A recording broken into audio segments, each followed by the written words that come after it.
بسم اللہ الحمد للہ والصلاة والسلام علی رسول اللہ وعلی آلہ وصحبہ ومن والہ۔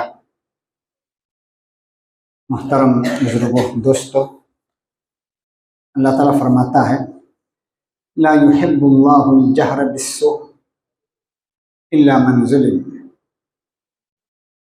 آج کل میرے عزیز اور دوستو ملک گیر احتجاجات ہو رہے ہیں۔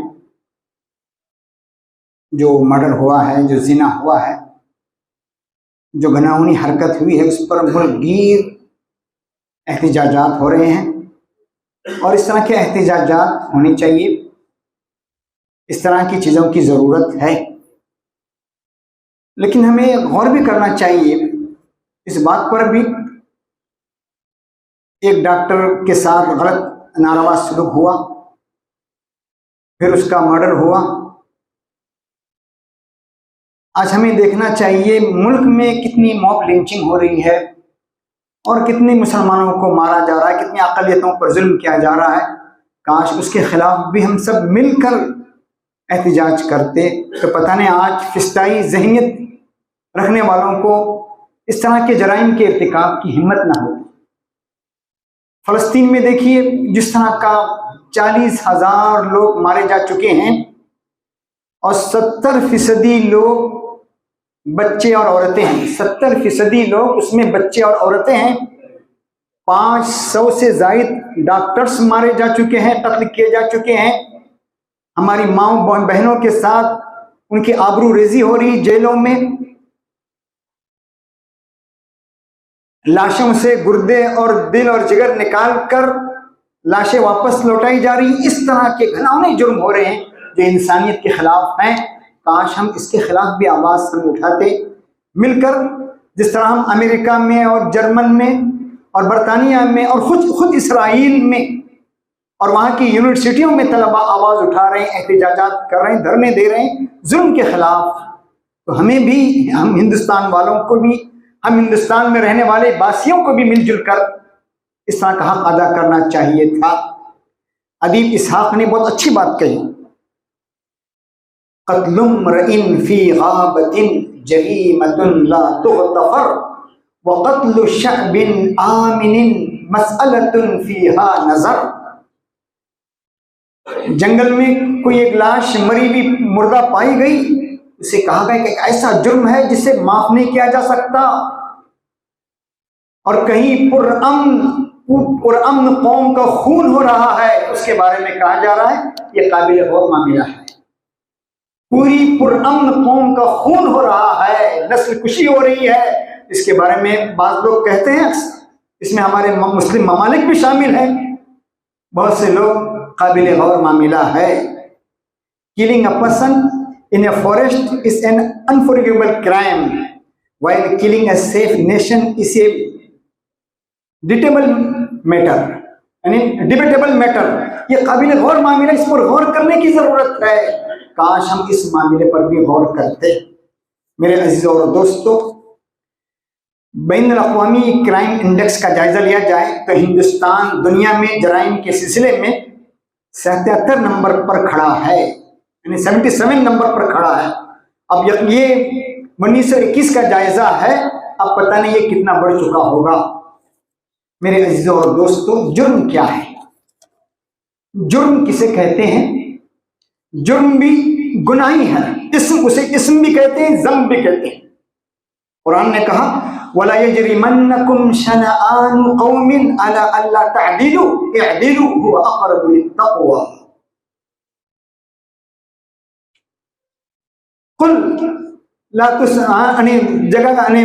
قرآن میں کہا گیا قُلْ إِنِ افْتَرَيْتُ فَعَلَيَّ إِجْرَامِي۔ اجرام اور جرم کے معنی کسی ناپسندیدہ چیز کا ارتکاب کرنا، جسے ہم اکتسب بھی کہتے ہیں، اقترف بھی کہتے ہیں، ارتکب بھی کہتے ہیں، اجترم بھی کہتے ہیں، کوئی ناپسندیدہ چیز کا کرنا۔ جرائم کی 2 قسمیں ہیں شریعت میں،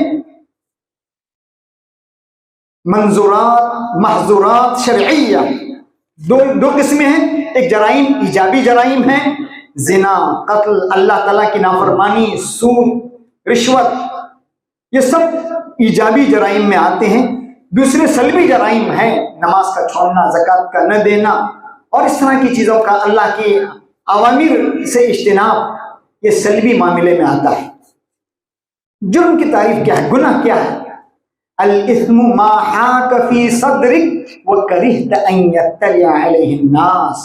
گناہ وہ ہے جو تیرے دل میں کھٹکے اور تو ناپسند کرے کہ لوگ اس سے واقف ہوں. جتنے دنیا میں جرائم ہوتے ہیں چھپ کر ہوتے ہیں، چھپ کر کیے جائے. زنا کے معاملے ہوں، قتل کے معاملے ہوں، چھپ کر. اور جو علی الاعلان کیے جاتے ہیں وہ تو بہت ہی خطرناک قسم کے جرم ہیں. کل امتی معافا الا المجاہرین کہا گیا، میری ہر امت بخشے جا سکتے ہیں سوائے ان لوگوں کے جو ڈنکے کی چوٹ پر خم ٹھوک کر علی العلانیہ جرم کا ارتکاب کرتے ہیں. اس لیے گناہ کے بارے میں کہ استفتی قلبک، اپنے دل سے پوچھ کیا صحیح ہے، کیا حقیقت ہے. سب سے بڑا انسان کا مفتی انسان کا دل ہے. البر مطمئنت الیہ النفس، ترمذی اور دارمی کی حدیث ہے. واطمئن الیہ القلب، نیکی کیا ہے؟ جس سے دل مطمئن ہو جائے، قلب مطمئن ہو جائے. اور گناہ کیا ہے؟ ما حاک فی النفس وتردد وان افتاک الناس وافدوک. لوگ لاکھ فتوا دیں، آدمی مفتی کے سامنے، ایک عالم کے سامنے فتوا رکھے گا تو اپنے حساب سے راستہ نکالنے کے لیے فتوا پیش کرے گا، وہ اسی کے حساب سے فتوا دے گا. لیکن انسان اپنے دل سے پوچھے گا، دل اس کو بتائے گا نہیں حقیقت یہ ہے، یہ صحیح ہے، صحیح طور پر بتائے گا. ورنہ سامنے والے سے آدمی پوچھنے کے لیے کچھ توڑ مروڑ کر ہی انسان پوچھتا ہے.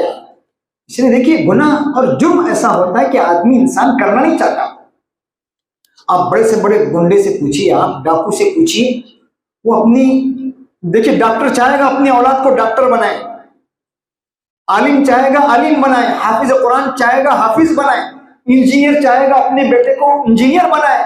لیکن کوئی مجرم نہیں چاہے گا کہ اپنی اولاد کو مجرم بنائے. آج تک کوئی مجرم نے آج تک خواہش ظاہر نہیں کی ہے. اس لیے انسان گناہ کرتا ہے اس وقت وہ حقیقت پر نہیں رہتا. مشہور جو حدیث ہے، لا یزنی الزانی حین یزنی وہو مؤمن، زنا کرنے والا جب زنا کرتا ہے وہ مومن نہیں ہوتا اس حالت میں، زنا کرنے کی حالت میں. ولا یشرب الشارب حین یشرب وہو مؤمن، شراب پینے والا جس وقت شراب پی رہا ہوتا ہے اس وقت ایمان والا نہیں ہوتا.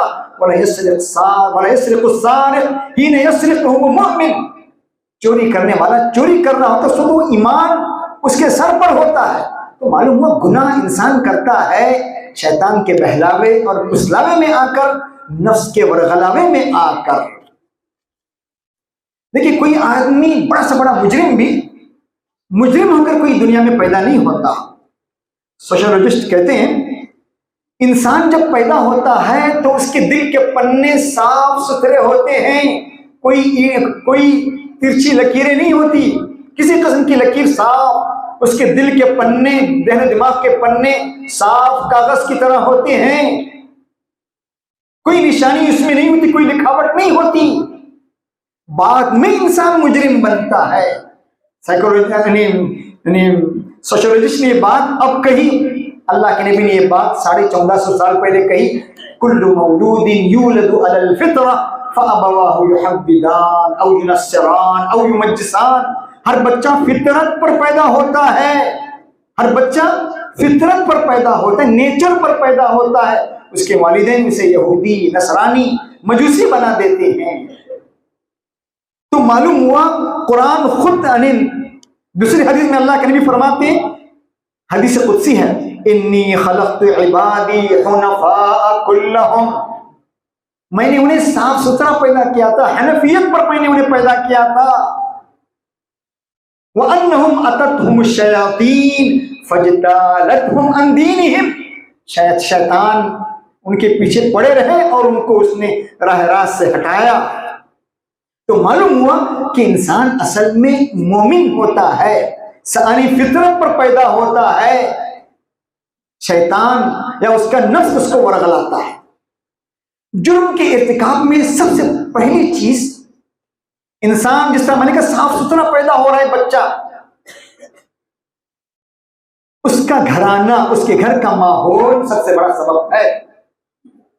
گھر میں اگر دین کا ماحول، اسی لیے اسلام نے جب دو خاندان آپس میں جڑتے ہیں دین کو فوقیت دی، فَاظْفَرْ بِذَاتِ الدِّينِ تَرِبَتْ يَدَاكَ، دین کو ترجیح دیجئے، علاقائی عصبیت اور زبانی لسانی عصبیت، تمام عصبیتوں کو چھوڑ کر دین کو فوقیت دی. فَاظْفَرْ بِذَاتِ الدِّينِ تَرِبَتْ يَدَاكَ.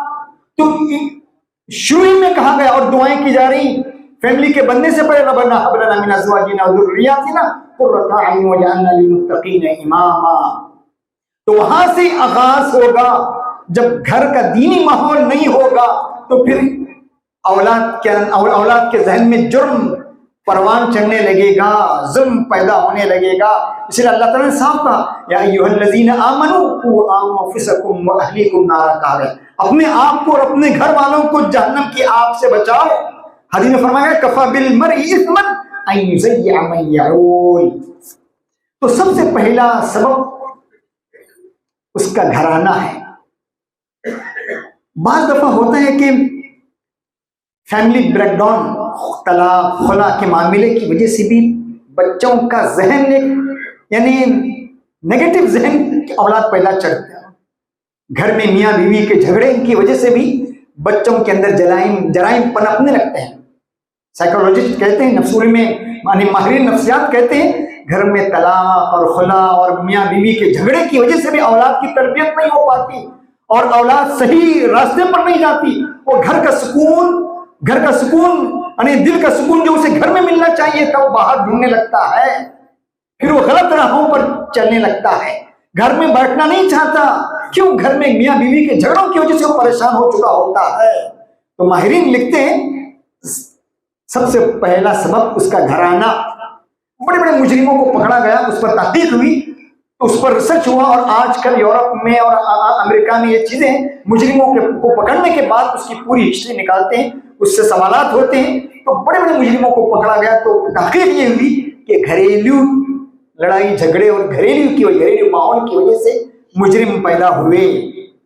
سماج میں جس طرح گھر کا ماحول ہے، تعلیمی ادارے بھی ہیں جہاں صرف تعلیم ہی تعلیم ہو، مورل ویلیوز نہ دی جائیں، اخلاقیات کی تعلیم نہ دی جائے، صرف پڑھایا جائے، صرف پڑھانا ہو، تو پھر اس سے بھی وہاں بھی ماحول نہیں پیدا ہوتا. تو تعلیم گاہوں میں بھی جرائم پنپنے لگتے ہیں. محلے میں بھی اسی لیے پہلے زمانے میں کہا گیا الجار قبل الدار، گھر لینے سے پہلے اڑوس پڑوس والوں کو دیکھو کہ ہمارے بچے اڑوس پڑوس کی وجہ سے ان کے منہ میں گالیاں اور نہ جانے کیا کیا چیزیں آ جائیں گی. تو گھر کا ماحول، معاشرے کا ماحول، تعلیمی اداروں کا ماحول، یہ اسباب ہوتے ہیں مجرم پیدا کرنے کے سبب ہوتے ہیں. دوست احباب، الصاحب صاحب، دوست انسان کو آٹومیٹکلی کھینچتا ہے. اب دیکھیے یہ فطری چیز ہے. آپ سفر کر رہے ہیں اور ڈرائیور کہتا ہے سونے والے کو میرے ساتھ مت بٹھاؤ، کہتا ہے. کیوں؟ وہ جانتا ہے کہ ساتھ والا اونگے گا، ڈرائیور کو بھی اونگائے گی، پھر گھر پہنچنا مشکل ہو جائے گا. تو ہوتا ہے کہ صحبت کا اثر آٹومیٹکلی ہوتا ہے انسان پر. تو دوست احباب کی وجہ سے بھی جرائم. چوتھی چیز یہ دہشت ناک یا وحشت ناک جو فلمیں ہوتی مار دھاڑ کی، وہ انسان کو سبق سکھاتی ہیں جرائم کس طرح کیا جائے. وہاں ہیرو بنا کر پیش کیا جاتا ہے جرم کرنے والوں کو. تو اس سے بھی انسان بچہ سیکھنے لگتا ہے جرم کیسے کیا جائے، مار دھاڑ کیسے کی جائے اور غلط گناہ کیسے کیے جائے. وہ آدمی ان فلموں سے بھی سیکھتا ہے. پھر وہاں سے شراب، منشیات، نشہ، اس طرح کی چیزیں بھی بچوں کے اندر پیدا ہوتی ہیں. میرے عزیزوں اور دوستوں، سیاسی گروہ بھی سبب ہے.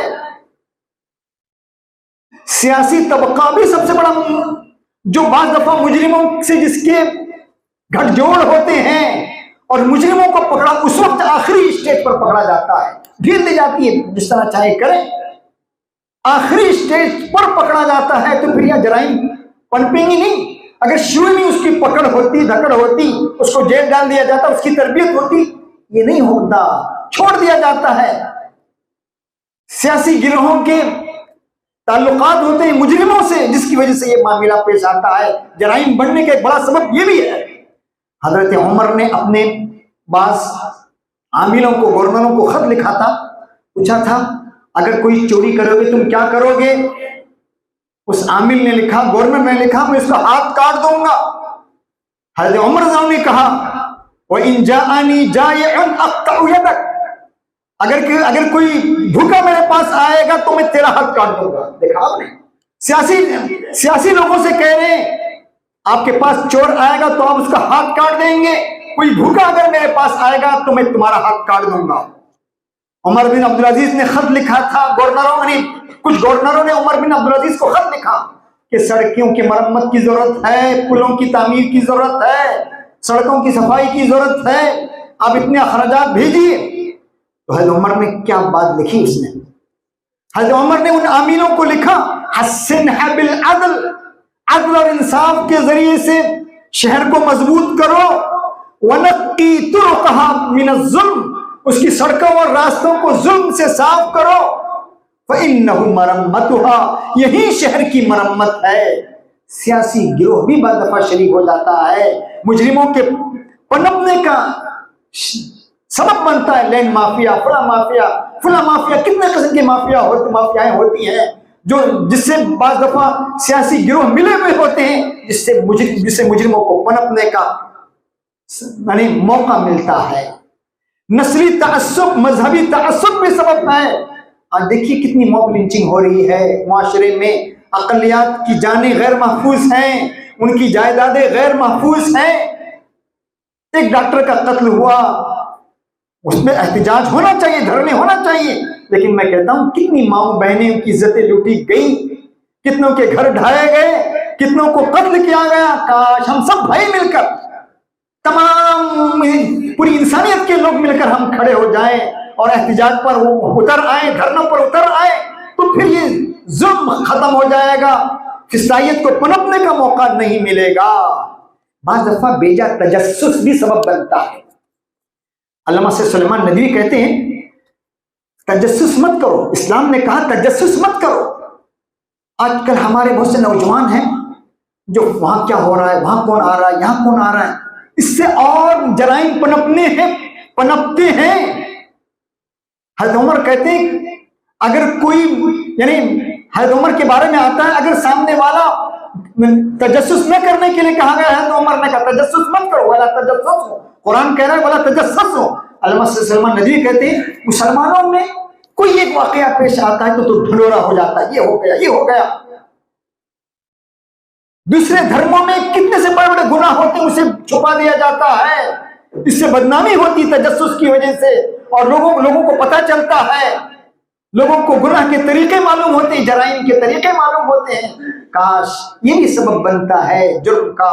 بعض دفعہ چھپ کر کرنے والے دکھائی دیں الگ چیز ہے، کسی کی ٹوہ میں تجسس میں لگنا تو پھر وہیں آدمی یعنی کھلے بندو جرائم پر اتر آتا ہے، پھر جرائم عام ہونے لگتے ہیں. میرے عزیزوں اور دوستوں، ان جرائم کو ختم کرنے کے لیے سب سے پہلے اپنے گھر سے تربیت کی ضرورت ہے. والدین اپنے بچوں کی تربیت کریں، بچہ کہاں جا رہا ہے، کہاں آ رہا ہے، کہاں گھوم رہا ہے، بچوں کی ایک ایک چیز پر نظر رکھیں. جس طرح بچہ جب 3 سال تک نہیں پہنچتا، ماں کس طرح بچے کے پیچھے رہتی ہے، آنکھ میں ہاتھ نہ ڈالیں، پانی میں سر نہ ڈبوئیں، مستقل پیچھے رہتی ہے 3 سال کی عمر تک. تو یہ جو ٹین ایجز ہیں اس میں بچوں پر اور نظر رکھنے کی ضرورت ہے. بچے کہاں جا رہے ہیں، کہاں آ رہے ہیں، کہاں گھوم رہے ہیں، کدھر جا رہے ہیں، ورنہ پھر میرے عزیزوں پھر نقصان کا باعث ہو سکتا ہے. تو گھر سے پھر حکومت کی بھی ذمہ داری ہے، حکومت توجہ دے، جرائم کو پنپنے نہ دے. جرائم اگر صادر ہو رہے ہیں تو اول وہلہ نہیں اس کو پکڑے، یعنی کہ آخری اسٹیج تک پہنچنے کے بعد حکومت اس پر نظر کرے. تعلیمی اداروں کی ذمہ داری ہے جہاں مورل ویلیوز کی بھی تعلیم ہو، اخلاقیات کی بھی تعلیم ہو، صرف پڑھانا نہ ہو، صرف حروف خوانی نہ ہو، حروف شناسی نہ ہو، ابجد شناسی نہ ہو، بلکہ تربیت بھی ان کی ہو، بچوں کی تربیت پر زیادہ زور دیا جائے. ورنہ پھر جو ڈاکٹر آئیں گے وہی ہوں گے. سماج میں جو ڈاکٹر یعنی تربیت نہیں ہوگی، سماج میں ڈاکٹر پیدا ہوں گے تو لٹیرے پیدا ہوں گے. 10,000 کا بل، 2 لاکھ کا بل بنا دیں گے. پھر انجینئر آئیں گے تو ایسے انجینئر بنیں گے جو گھر تعمیر ہوگی، عمارتیں تعمیر ہوگی تو 1 سال میں پانی بہنے لگے گا، سڑکیں ٹوٹنے لگے گی، تو اگر تعلیم کے ساتھ تربیت کی بھی ضرورت ہے میرے عزیزوں اور دوستوں، میڈیا پر بھی توجہ کی ضرورت ہے۔ میڈیا کے ذریعے سے بھی جو مواد ظاہر کیا جاتا ہے دہشت گردی کا، تعصب کا، اس سے بھی گریز کی ضرورت ہے۔ میڈیا والوں کو انسانی تعلیم یعنی انسانیت کی تعلیم دینے کی ضرورت ہے، اور پھر خود انسان میرے عزیزوں محتاج ہے اپنی تربیت کا۔ غیر نفسک تغیر تاریخ، کتنی اچھی بات کہی مالک بن نبی نے، غیر نفسک تغیر تاریخ، خود کو بدل دو تاریخ بدل جائے گی، تاریخ بدل جائے گی۔ میرے عزیزوں، ہمارے یہاں مجرمین اگر اس اسٹیج کو پہنچتے بھی ہیں، ان کی تربیت کے لیے بھی وسائل ہیں۔ آج ہم دوسرے علاقوں میں دیکھتے ہیں ہمارے عیسائی بھائی شرابیوں کو پکڑ کر لے جاتے ہیں، انہیں شراب کے نشے سے چھڑایا جاتا ہے، ان پر پیسہ خرچ کیا جاتا ہے۔ مجرموں کی اصلاح ہوتی ہے میرے عزیزوں اور دوستوں جب توبے کا دروازہ کھلا ہوا ہے۔